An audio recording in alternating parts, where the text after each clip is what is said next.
Assalamu alaikum warahmatullahi wabarakatuh.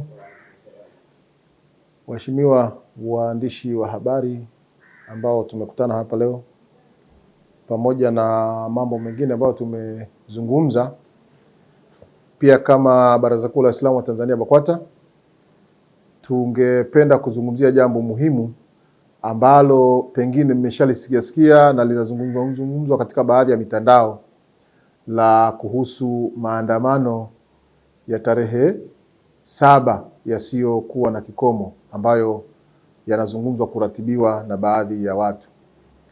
Tunafahamu kwamba maandamano ni haki ya mtu na ni swala la kikatiba, lakini yana procedures mbalimbali za kupitia mpaka yaitwe maandamano halali.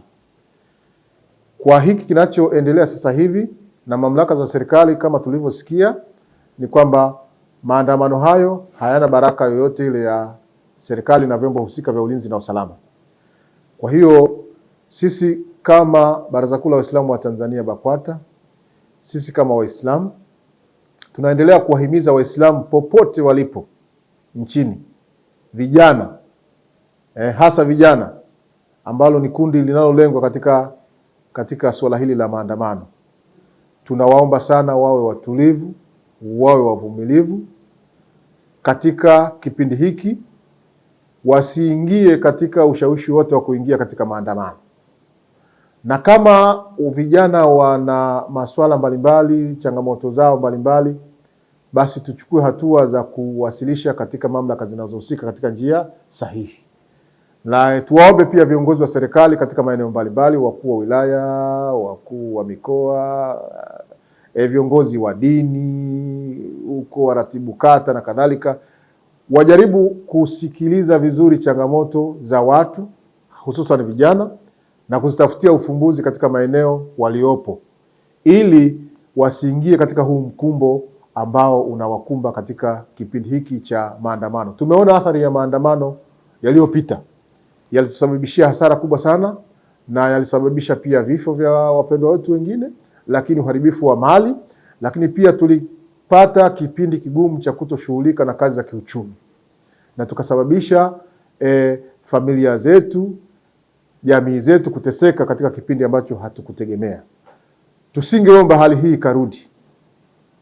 Sidhani kama kuna mtu yoyote kati yetu anaweza akawa amefurahia kilichokuwa kimetokea. Wawe ni viongozi wakubwa, wawe viongozi wadogo, wawe waliohamasisha maandamano, wawe ambao hawakuhamasisha, wote tuliathirika.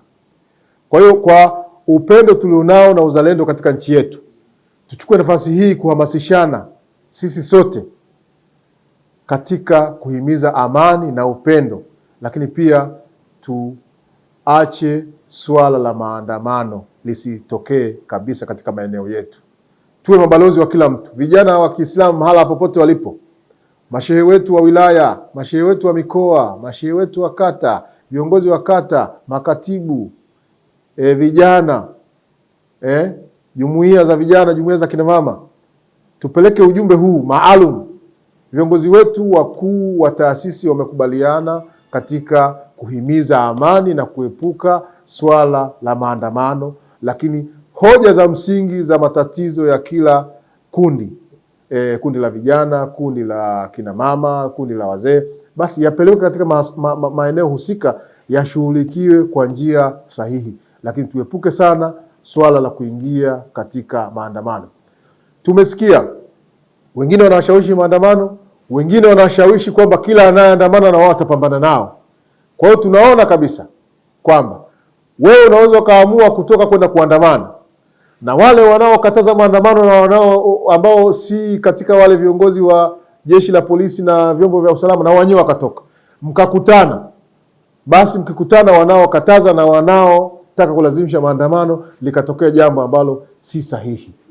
Kwa hiyo busara ni kukaa kimya na kupumzika na kutoshiriki katika hamasa yote inayohusiana na maandamano. Na kama kuna matatizo yetu tunahisi tunayo, basi tutumie njia sahihi za kuwasilisha ili tuweze kutatua matatizo yetu. Lakini maandamano yasiyokuwa na kibali, maandamano yasiyokuwa na ruksa si sahihi kwetu sisi, na tuepuke kushiriki katika vitu kama hivyo. Wabillahi tawfiki wa assalamu alaikum wa rahmatullahi wa barakatuh.